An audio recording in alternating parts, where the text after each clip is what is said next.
Bonjour à tous, bienvenue sur cette nouvelle vidéo, j'espère que vous allez bien, moi ça va super, je suis enfin en vacances et on est là et on revient faire des vidéos. Je m'excuse pour la semaine dernière, j'ai pas eu le temps de faire des vidéos parce que j'étais trop fatigué et surtout j'avais beaucoup de travail à faire. Donc j'ai privilégié le travail et maintenant je privilégie les vidéos parce qu'on est en vacances. J'ai aussi rajouté un micro. Peut-être que ça va améliorer la qualité du son. Donc vous me direz. Et sur ce, n'hésitez pas à vous abonner. Ça soutient le projet. Surtout, ça vous permet de découvrir une nouvelle façon de présenter la prépa. Et je vous souhaite un bon visionnage. C'est parti. Donc je prends mon ordi et on va regarder un peu ça. Donc, comme vous pouvez voir, mathématiques. Donc vous pouvez voir les coefficients à côté. Vous voyez que les maths et la physique écrasent l'informatique. Coefficient de l'informatique. C'est bon pour vous? Ok. Donc en maths, 11,3 de moyenne. En physique, 7,5. Aïe. En informatique, 16,7. En français, 12. Et en anglais, 11,67. Alors, quels commentaires on peut en tirer un peu? Donc, je pense que ce qui va vous intéresser, c'est surtout les classements. Alors, les maths, je suis 11e sur 46. Donc, honnêtement, c'est super bien. Mais toutes les notes, en fait, c'est des interrogations de cours. Et on a le DST, donc j'ai eu 8,25, je suis un point en dessous de la moyenne. Donc ça, c'est vraiment sur quoi il faut que je me sorte. Les interros de cours, c'est tous les cours. Tous les mardis, on a une interro de cours sur un programme qui est assez long quand même. Peut-être que je vous le montrerai, mais bon, le programme, il est ignoble. Euh, mais honnêtement, ça nous oblige à connaître le cours, à l'apprendre. Et donc, du coup, ça nous permet de réviser aussi. Et donc, grâce à ça, ça me permet d'être 11e sur 46. Donc, honnêtement, très content. Mais je sais que j'ai quand même un peu de lacunes à combler, notamment avec le DST. Donc, ça, c'est ce que je vais travailler pendant les vacances, justement. Physique. Physique. Je travaille pas assez la physique et ça, je le sais. Et ça se voit, hein. 34e sur 46, c'est un peu catastrophique. Je sais que je travaille pas assez la physique. J'ai des lacunes et donc 34e sur 46, il y a du travail à faire. Mais je ne désespère pas et je trouve que la physique c'est incroyable. Donc ça va me donner encore plus envie de progresser. Informatique 16,7, ça ne représente quasiment pas mon niveau.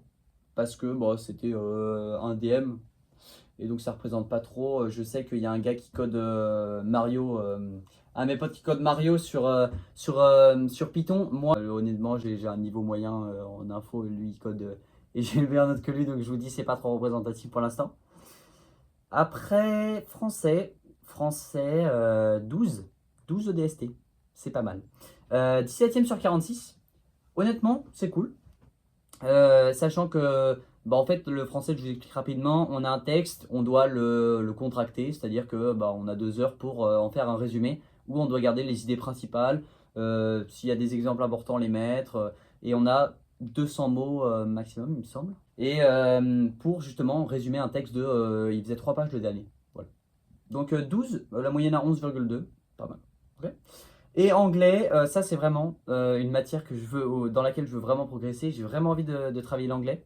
Peut-être que je vous ferai une vidéo aussi sur pas comment s'améliorer en anglais parce que j'ai pas un niveau, j'ai pas une progression, un glow-up incroyable, mais surtout sur l'importance de vraiment travailler l'anglais tous les jours. Ça c'est un conseil que je vous donne.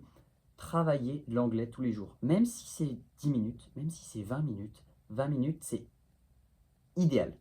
Vous faites 20 minutes d'anglais par jour, plutôt que d'en faire 1 heure, votre cerveau il va être continuellement adapté à écouter de l'anglais, à vraiment comprendre de l'anglais, à apprendre de l'anglais, et donc vous allez apprendre beaucoup plus vite. Et ça, c'est mon prof qui me l'a dit, et vraiment, je suis totalement d'accord avec lui.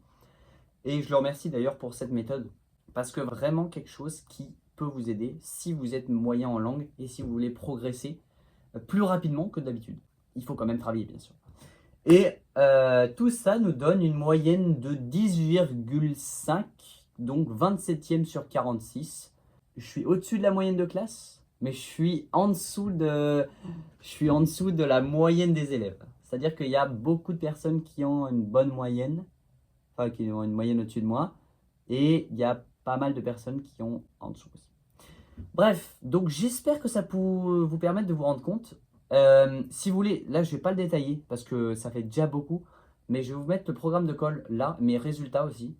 Si vous voulez voir, vous verrez d'ailleurs que j'ai eu 8 vraiment en colle de physique et que ça fait mal.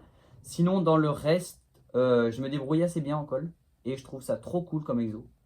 Donc voilà, vous pouvez voir. Bref, j'espère que vous avez pu apprécier cette vidéo.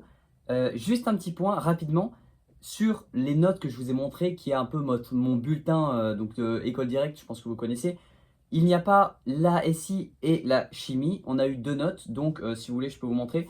13,6 en chimie et 12,7 en SI.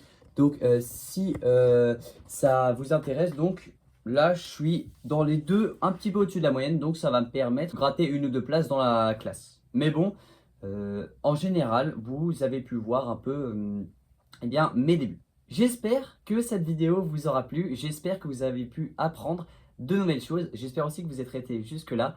N'hésitez pas encore à vous abonner si ce n'est pas encore fait. Je vous dis à bientôt, c'était Gabs en prépa. Salut!